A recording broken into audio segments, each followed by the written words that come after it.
Assalamualaikum warahmatullahi wabarakatuh. Bismillahirrahmanirrahim. Alhamdulillahilladzi arsala rasulahu bil huda wa dinil haqq liyudhhirahu 'alad dini kullih walau karihal musyrikun walau karihal kafirun. Asyhadu an la ilaha illallah wahdahu la syarikalah wa asyhadu anna Muhammadan abduhu wa rasuluh. Wa nusalli wa nusallim ala sayyidina Muhammad wa ala alihi wa sahbihi ajma'in. Terima kasih pada Ustaz Ali dan isteri serta rombongan Queen Strava dari Singapura. Tuan-tuan dan puan-puan muslimin muslimat, hadirin hadirat, mudah-mudahan dirahmati oleh Allah Subhanahu wa taala. Alhamdulillah, pada hari yang baik ini dapat kita berada di dalam satu majlis ilmu. Rombongan kita, lawatan kita, walaupun kita melawat, tetapi kita ada pengisian ilmu daripada subuh tadi lagi sampai sekarang. Ya, kita berada di dalam suasana ilmu. Dan baru tadi kita sama-sama berselawat ke atas Nabi SAW. Dan kita kena ingat bahawa kelebihan berselawat ke atas Nabi ini, Allah Ta'ala ya juga akan berselawat balik kepada kita. Ya, malaikat juga akan memberikan ya doa kepada kita, mudah-mudahan diberikan kebaikan pada kita. Kalau tuan-tuan tengok kepada kitab-kitab kelebihan berselawat, orang yang mengadakan maulid, orang yang mengadakan selawat ini, tuan-tuan, Allah Ta'ala murahkan rezekinya. Ya, Allah Ta'ala berikan kebaikan kepada dia pada tahun itu. Oleh sebab itu kita digalakkan, malah disuruh untuk membanyakkan berselawat ke atas junjungan kita, junjungan Nabi kita Muhammad sallallahu alaihi wasallam. Dan pada kali ini kita akan membicarakan tajuk berkenaan dengan keluarga sakinah. Ya, sakinah maknanya keluarga yang tenang, keluarga yang damai, sakinah. Ya, ketenangan, kedamaian, dan itulah yang kita harap pun. Yang kita harapkan ialah tenang. Kita tak nak ribut-ribut. Kita tak mahu keluarga yang ribut. Kita nak keluarga yang tenang. Ya, lupa nama dia. Apa nama? Apa nama? Sarah. Apa? Mai Sarah. Ustaz ingat Sarah aja. Mai Ustaz lupa. Ya. Jadi tuan-tuan yang dirahmati Allah, kita nak keluarga yang tenang. Bila sebut keluarga yang tenang, bukan hari ini boleh kita bina keluarga yang tenang. Ya, ada orang nak dapat ketenangan dengan berbagai-bagai cara, dengan berbagai-bagai usaha untuk mendapatkan ketenangan, tetapi tetap tidak mendapat ketenangan. Ada orang yang Allah Ta'ala berikan keluarga dia tenang sejak daripada awal perkahwinan sampai sekarang ini dah 40 tahun. Tenang je, tak ada gaduh-gaduh, tak ada beleter-beleter, sebab suami isteri bisu, tenang. Jadi duduk di rumah pun elok, tak ada cakap gaduh-gaduh, tak ada. Ini Allah Ta'ala berikan ketenangan pada kita, ya. Jadi tuan-tuan kalau rasa nak tenang, yang mana belum kahwin, carilah orang macam itu, insya-Allah. Ya, dia sabar je, diam macam tu, tuan. Jadi tuan-tuan, bila sebut tentang ketenangan, ada yang Allah bagi tenang kepada dia sampai habis usia orang ni. Ada yang tenang 2 tahun pertama. Masuk tahun yang ketiga dah bergelora. Ada orang yang tenang di hujung, ada yang tenang di awal. Ada yang tenang di awal, di hujung tak awal. Tak tenang. Umur dah 60, 70 bercerai. Ya, 60 dengan 70 masih lagi kita ingatkan bahagia. Elok dapat cucu je terus gaduh. Rupa-rupanya doa masa kahwin hari tu, semoga bahagia ke anak cucu. Maknanya bila dapat cucu dah tak bahagia dah. Ya Allah. Ataupun doa pun penting juga, tuan-tuan. Jangan doa aku suka je. Jadi ini yang dikatakan ketenangan. Ada orang yang tenang dengan suami pertama, tapi bila dia kahwin, bila suami dia mati, dapat suami yang baru, dah tak tenang. Ada yang tak tenang dengan suami pertama, bila kahwin baru lepas bercerai, dapat suami baru, baru tenang. Sebab itu tuan-tuan yang disebutkan sakinah tadi, keluarga yang tenang tadi, lebih kepada rezeki kita. Belum tentu kita baik, dapat suami baik. Belum tentu suami baik, dapat isteri baik. Belum tentu. Dia lebih kepada jodoh, lebih kepada rezeki.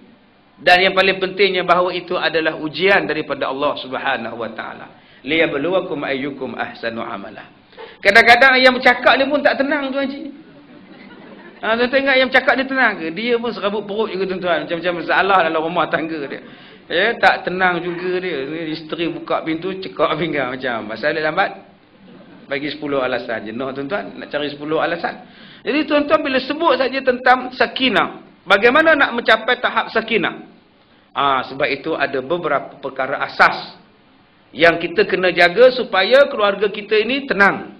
Keluarga kita tenteram. Litaskunu ilaiha. Supaya kamu rasa tenteram dengan dia.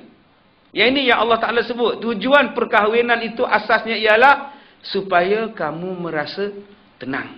Jadi kalau tuan-tuan sekarang kahwin tak rasa tenang, maknanya belum mencapai tujuan kahwin tu. Lepas kahwin je pening kepala. Dulu tak kahwin senang, tak ada siapa nak usik malam-malam. Nak bangun pukul berapa pun tak kisah, tak apa. Kalau tak masak pun tak kisah. Sekarang sudah pening kepala. Dalam kita pening pun dia suruh kita masak. Itu yang menambah-nambahkan pening tadi. Ya, tidak ada langsung budaya wa ta'awanu 'alal birri wat taqwa. Baik, yang pertama, bagaimana kita nak dapatkan asas? Asas yang cerita malam ni tuan-tuan. Ya, asas yang pertama, bagaimana kita nak dapatkan keluarga yang bahagia? Mesti memilih pasangan mengikut yang telah ditetapkan oleh Nabi sallallahu alaihi wasallam dan agama kita. Itu nombor satu. Akak-akak kalau nak tengok anak-anak akak nanti kahwin, tenang rumah tangga dia. Sebab kalau anak menantu kita tak tenang, dengan mak mertua mak pun tak tenang. Sebab tu disuruh cari calon-calon suami yang bagus. Calon-calon isteri yang bagus. Carilah pasangan hidup betul-betul, oh kawan, bahagia berseri, rumah tangga aman harmoni. Saya nak masuk studio 29 hari bulan. Jadi itu yang praktis malam ni tuan-tuan. Ya, 29 hari bulan ni saya akan masuk studio. Saya nak jadi recording artis. Saya akan buat record dengan Rabbani. Ya, dapatkan CD yang original di pasaran ya, insya-Allah. Lepas ni rambut saya panjang lah macam brother kita tadi lah. Ya. Okey, masya-Allah. Ya.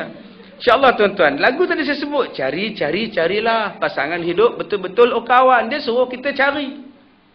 Dia bukan boleh suruh duduk di rumah, anak dara duduk di rumah, kamu jangan cari, pergi, malu korang, kamu timba, kata dia. Duduklah di rumah hamba Allah tu, carilah ya Allah, datanglah orang Minang. Aku nak Minang macam mana kita dalam bilik. Kunci pintu, tutup tingkap, tarik langsir semua. Dia suruh kita cari, sebab tu dalam Islam, tak salah orang perempuan pergi meminang orang laki-laki. Cuma jangan tuan-tuan faham, meminang itu bawa tepak sirih. Datang minang ni, anak oi, makcik ni, makcik. Ya, ada anak dara namanya Siti datang nak minang kamu, nak ke? Malulah anak kita. Anak kita pun ada muka dia dan ada air muka dia. Maksud meminang orang perempuan, meminang lelaki, ialah menyuruh orang laki-laki bertanya si laki-laki. Wakilnya siapa? Haji Ali. Ustaz Ali cuba tanya si brother tu. Bagus, saya suka tengok dia. Rajin sembahyang. Sembahyang bagus, baca Quran pun bagus, ya tertib, kerjanya pun bagus. Boleh tak Haji tanya, dia dah ada makwa belum? Kalau belum Haji, bawa lah ke anak saya pun ada. Itulah maksud dia. Jadi Haji Ali pun jumpalah dengan brother tadi. Assalamualaikum saudara. Dah kahwin belum? Itu cara dia. Belum lagi tuan Pak Haji. Yang semalam kan kamu bawa satu perempuan. Itu pun isteri saya. Tapi kamu kata belum kahwin lagi. Belum kahwin lagi seorang. Ya, betul lah tu. Rupa-rupanya ada suami orang. Sahamnya dah jatuh. Jadi dia kata, saya tak ada kawan Tuan Haji. Kenapa Tuan Haji tanya? Kalau kamu nak, anak Pak Mat Tempe tu kosong. Orangnya bagus, aku recommend. Dulu aku dah ngorak tak dapat, sekarang aku bagi pada kamu. Itu maksud dia. Jadi tanya sekali je, kamu nak ke tidak? Kalau kamu nak, kita boleh tengok. Di mana kita nak tengoknya Tuan Haji? Dia tu cikgu sekolah.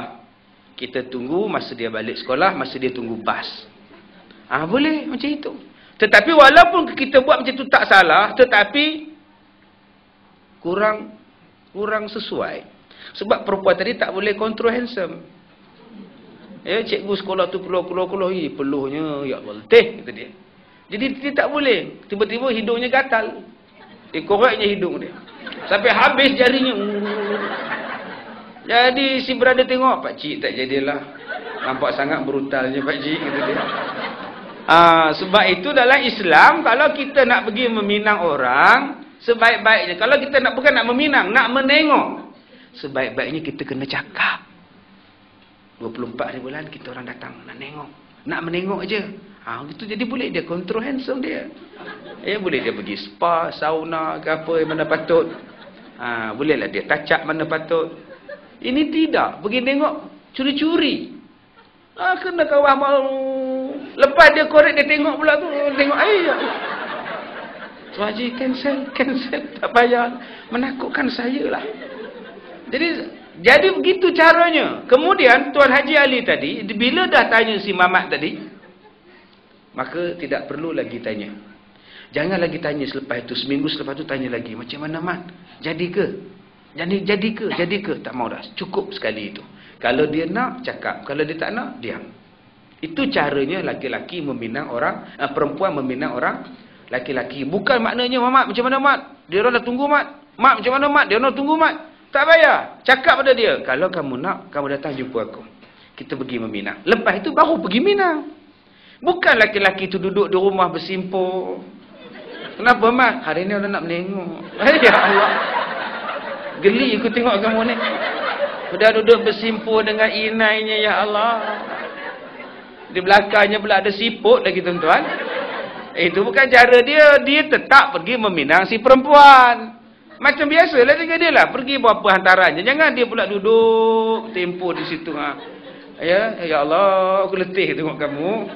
Itulah cara dia. Sebab itu akak-akak, abah-abah. Kalau ada orang yang abah-abah, akak-akak berkenan untuk dijadikan menantu, itulah cara dia. Anak tuan-tuan, anak akak-akak tak malu. Kalau dia tolak, tak ada apa. Bukan maknanya pergi ke kampus dia, cakap budak ni bagus. Esok nanti telefon lagi, nanti dia hebohkan. Dia kecohkan satu kampung. Anak orang tua tu nak dekat aku tau. Aku je tak layan. Dia tu bangga pula dia. Anak dara tu pula malu, nak keluar rumah pun tak boleh dah. Jadi Islam mengajar begitu. Bukan maksud meminang itu pergi macam itu, tidak. Dia merisik. Sebab itu tugas perisik ini sangat pandai, sangat penting. Ya, dalam Islam ni tugas tukang risik ni sangat bagus. Dia inilah yang menjalankan supaya kerja-kerja perkahwinan berlaku. Kalau kita tengok dalam cerita anakku Sazali, tukang risik ni mak dara tu. Siap bawa soget lagi, tembakau lagi ni. Cepatlah aku nak pergi meminang orang sebelah sana. Ui, garam benar tuan-tuan. Lala Zaitun lari ikut P. Ramlee pergi Singapura. Baru dia tahu. Jadi tentu orang itu yang kena pandai, bijaksananya. Orang dulu-dulu kalau nak meminang, dia duduk di bawah rumah. Dia tengok tapak kaki anak dara tu. Kalau papanya elok, dia berjalan. Maknanya anak dara tu lembut. Tapi kalau papanya melenduk, kompom ini kasar ni. Rupanya yang lalu tu bapak dia memang sikit punya besar ke tapak kaki dia. Dulu-dulu orang tengok macam itu. Sekarang orang perempuan, orang laki-laki dah tak maunya lembut-lembut. Nanti susah buat kerja. Sebab tu dia cari yang kuat-kuat, yang berani-berani. Senang nak pikul kelapa sawit, nak cop getah semua ni. Nak motong getah, menoreh semua. Sekarang dia suka macam tu. Nak bela anak, bawa kereta, bawa lori semua. Sekarang orang perempuan, dia bukan setakat lagi bawa kereta. Malaysia ni lori balak pun perempuan bawa tuan-tuan. Lori balak pun dia bawa tuan-tuan. Tercabut balak tu jatuh tengah jalan. Dia pikul. Oi. Kuat gila perempuan. Ini zaman sekarang dah berubah. Dulu-dulu dia cari perempuan yang lemah lembut. Sekarang tak ada dah. Dia kata lemah lembut, payah buat kerja. Sekarang cari yang tegak-tegak. Senang buat kerja. Boleh suami jaga anak. Sebab itu ambil nombor satu pesanan yang dipilih oleh Nabi SAW. Dan yang Nabi pesan pada kita, dua je. Yang saya baca dah 3 hari lepas, saya tengok dalam YouTube tentang cerita orang. Ustaz Kazim ni mengajar tak betul. Nabi kata cari 4 yang beragama, harta, cantik dan keturunan. Kenapa Ustaz Kazim kata 2? Ustaz Kazim tak betul. Kamu yang tak betul. Kamu yang tak betul. Nabi sebut dalam hadis dia, manusia ni berkahwin kerana 4 sebab. Bukan Nabi kata kahwinlah kamu kerana 4. Salah. Ya, manusia ni kahwin kerana 4. Cuba tanya abang-abang ni, kenapa kahwin dengan akak? Dul, kenapa kamu kahwin dengan Dil? Apa jawab Dul? Sebab dia cantik. Berapa hantaran? $50,000. Mahal gila. Dia cantik. Nampak? Sebab cantik. Tanya pula Abang Dan. Abang Dan, kenapa kahwin dengan Kak Piah? Abang Dan tak erti baca Quran. Kak Piah kamu tu ustazah tau. Jadi aku jumpa dia baca Quran, dia mengajar orang baca Quran, aku rasa tertarik tau. Sebab tak ada orang kan nak mengajar aku kan. Jadi aku kahwin dengan dia sebab dia pandai. Nampak? Tanya pula Abang Din, kenapa kahwin dengan Kak Don? Sebab kita orang keturunan satu tau. Kita orang Said, dia Syarifah, ya okey lah. Nampak? Ada yang macam itu. Mak, kenapa kamu kahwin dengan Kak Pean? Nampak sangat beza umur kamu dengan dia. Apa ada pada umur? Yang penting wang. Nampak? Memanglah, dia okey lah. Dia memang nampak tua daripada aku. Tapi wang dia. Nampak? Kalau aku kahwin dengan anak dara, duit tak ada. Aku pula kena support dia, kamu tahu. Sekarang dia support aku. Itulah sebab orang kahwin. Orang kahwin kerana 4. Ada yang kahwin kerana harta. Siti, kenapa kamu kahwin dengan dia? Kan dah tua pakcik tu. Memang umurnya tua. Tapi wangnya. Kalau saya kahwin dengan anak muda, mak rempit pula. Siapa nak tanggung saya? Saya naik rempit je, jatuh saya kan. Sekarang saya naik Mercedes. Tahu? 350 tahu. Nampak? Tapi kan dah tua. Tua tak ada masalah. Lagi cepat dia mati. Tanya pada Siti, kenapa you kahwin dengan orang Bangladesh ni? Tidak ada ke orang Melayu ti? Sebab hidungnya mancung. Bulu dadanya daripada perut sampai ke muka, semua tahu. Yang datang minat aku orang Melayu, bulu apa pun tak ada. Subhanallah. Maknanya dia kahwin kerana sega.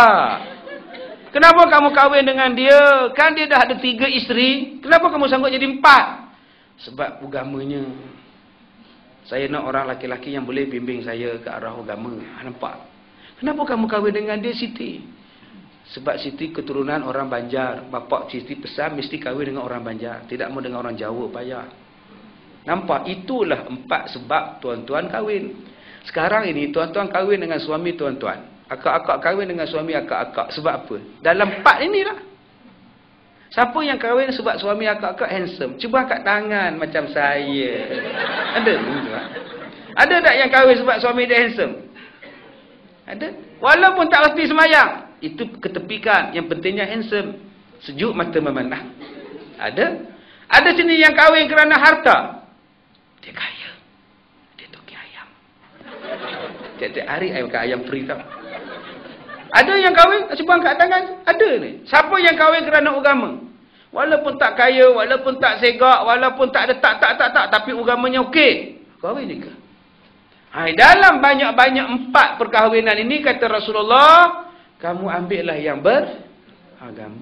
Itulah yang paling bagus. Daripada agama inilah kamu akan dapat semua. Dengan sebab kamu kahwin dengan orang yang beragama, dapatlah cantiknya. Sebab orang yang beragama, kalau nak beranak, dia tak kisah. Tiap-tiap tahun beranak pun tak apa. Sebab dia tahu bersalin itu ialah pahala. Bersalin itu menaikkan darjat. Pahala dapat, dosa dihapuskan. Balik daripada haji dan umrah bagi orang yang bersalin. Tiap-tiap kali bersalin, Allah hapuskan dosa-dosanya. Macam orang balik haji. Akak-akak dia ada 4 anak, maknanya dia 4 kali dapat pahala haji. Habis tu Ustaz, kita tak payah pergi haji. Pergi juga. Tapi pahala dah dapat. Rajin-rajinlah beranak akak. Duduk saja tu beranak je lah. Masya Allah. Orang yang kahwin kerana agama akan dapat harta. Allah berkat perkahwinan itu. Harta akan dapat. Ni abang-abang kita di Malaysia ni ramai ni. Asalnya gaji 400.5 aja kerja kilang. Kerja kilang. Gaji 400.5 starting masuk kerja kilang nasional. Kemudian kahwin dengan budak kilang juga. Daripada naik motor pergi kerja dulu, sekarang dah naik kereta. Daripada menyewa rumah dulu, sekarang sudah ada rumah sewa pula. Dulu masa bujang belum kahwin, pinggannya 2 butir. Semua 2 butir. Tapi sekarang sudah pinggannya berbutir-butir sekarang. Dulu keretanya tak ada, sekarang keretanya 3 tuan-tuan. Nampak kemewahan Allah bagi. Dulu tak ada masalah nak berjalan, sekarang dah boleh pergi umrah bawa isteri. Kenapa itu? Berkat kahwin itu.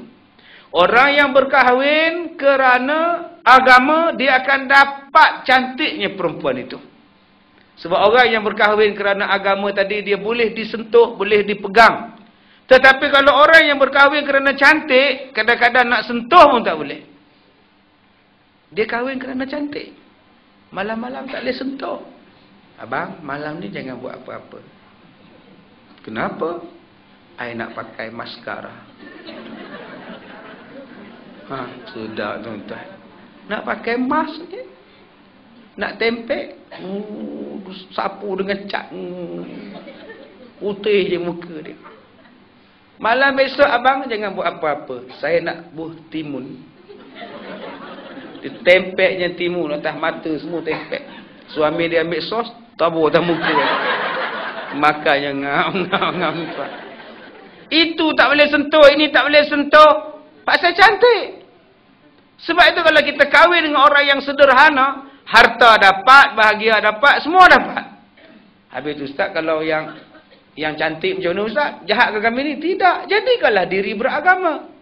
Kalau kita orang beragama, cantik pula, package. Kalau kita beragama, kaya pula, package, 3 in 1. Kalau kita beragama, keturunan pula bagus, 4 dalam 1. 3 dalam 1. Yang inilah kita nak. Itulah maksud Nabi berkahwin dengan orang yang beragama. Bukan nak cari 4-4 ni, mana nak jumpa tuan-tuan? Mana nak jumpa? 4-4 mesti ada. Cantik dah ada, agama dah ada, bagus. Keturunan dah bagus. Keturunan dah bagus. Miskin pula. Aduh. Kerja tak ada, menganggur pula. Kopaklah duit aku, kata dia. Dah cancel pula. Kerja dah dapat, jawatannya bagus, keturunannya bagus, agamanya bagus. Tak lawa pula. I say man. Sampai ke mati tak jumpa tuan-tuan. Macamlah dia tu cantik sangat. Ada orang yang datang minta kat saya, tolong carikan isteri untuk dia. Saya kata insya-Allah. Saya tahu Ustaz ramai anak murid, saya kata banyak, stok banyak. Ya? Boleh buka buku stoknya. Saya tanya ciri-ciri macam mana yang abang nak? Ciri yang pertama kalau boleh putih, anak tunggal. Yang mana ada dia ni? Kalau boleh yang berkerjaya lah. Kemudian yang sejuk mata memandang lah. Saya kata abang, kalau abang nak macam itu, abang tunggu dalam syurga. Dalam syurga baru ada orang macam itu. Dalam dunia ni terimalah hakikat. Muka cantik, kentut busuk. Tak dapat nak dielak dah.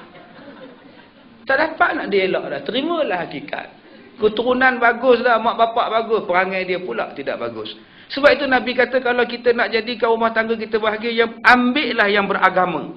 Sebab bila dia beragama, dia marah kamu, dia takkan pukul kamu. Orang yang beragama, kalau dia marah, dia takkan marah saja. Dia takkan naik tangan. Ini bukan setakat naik tangan. Kaki pun naik tuan-tuan. Isteri tengah tidur, dipijaknya perut isteri dia. Terkeluar anak dia tuan-tuan. Ada kes macam itu, yang pijak isteri yang sedang mengandung tuan-tuan. Subhanallah.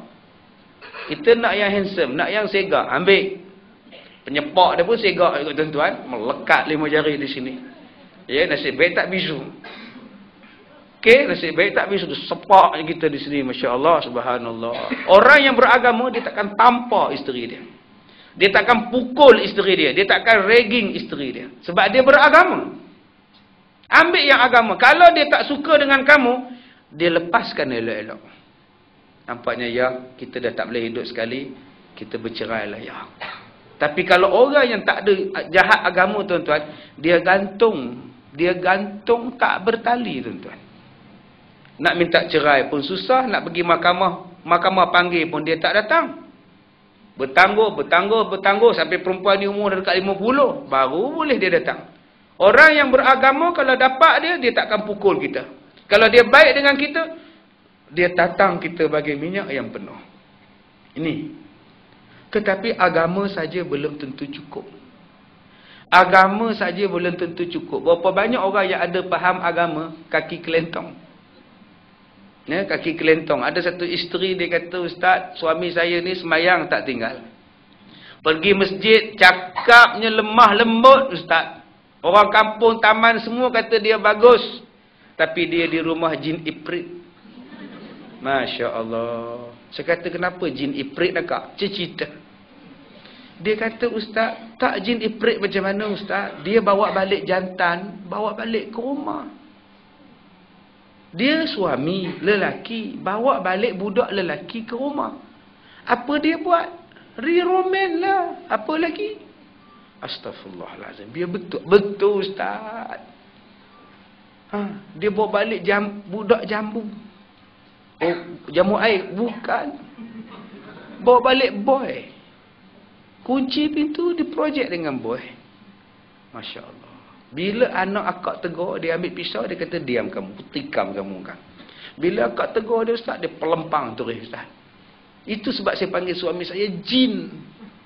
Jin pun kalau nak beromen, dia cari jin tina. Ini jantan, cari budak jantan, ya Allah.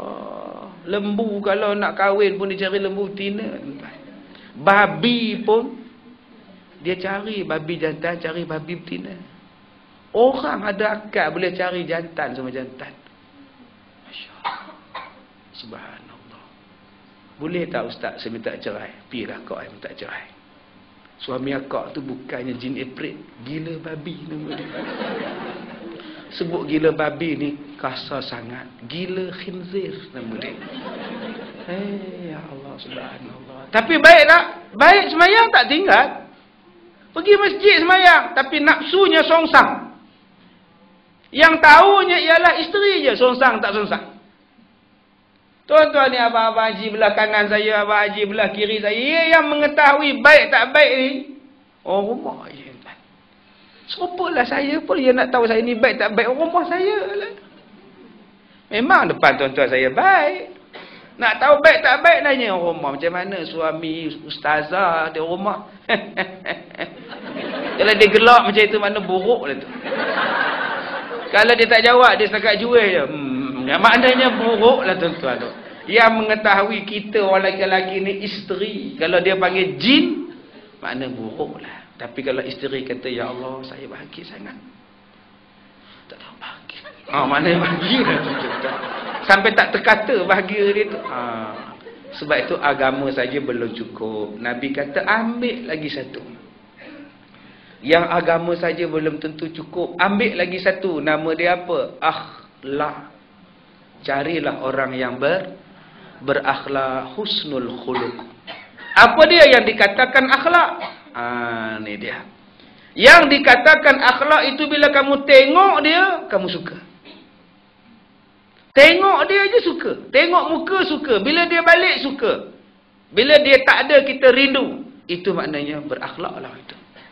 Kalau dia ada, nyampah. Aduh, balik dah waktu ni, ya Allah. Balik dah. 6 harakat dah, tuan-tuan. Kompom buruk panggil, tuan-tuan. Ya Allah, ada dah tu. Bunyi dah tu dia balik, Kang. Mati je enjin kereta dia, masalah lah tu. Dengan tak berakhlaknya. Tak tengok muka dia tak menyeronokkan. Tak suka. Bukan masalah dia kena handsome, tidak. Tak handsome pun tak apa, tapi kita seronok dekat dia. Sebab orangnya baik, wangi, tak marah. Seorang yang meringankan tugas kita. Kalau tuan-tuan dapat suami, dapat isteri segak cantik, tapi busuk nak buat apa? Pengotor. Busuk gila. Ketiaknya saja, bulunya panjang ini. Berjerabu je ketiak dia. Ya Allah, geli aku tengok. Gegarunya ketiak ini. Kita tengah tengok bola. Manchester lawan Queen's Park Rangers. Elok isteri tengok bola. Tiba-tiba suami datang. Duduk menyandar dekat cushion sambil angkat tangan. Kita pun kali tengok ketiak ada astagfirullah. 4 hari koma tuan-tuan. Subhanallah. Kalau macam ni pula perangai tak payah.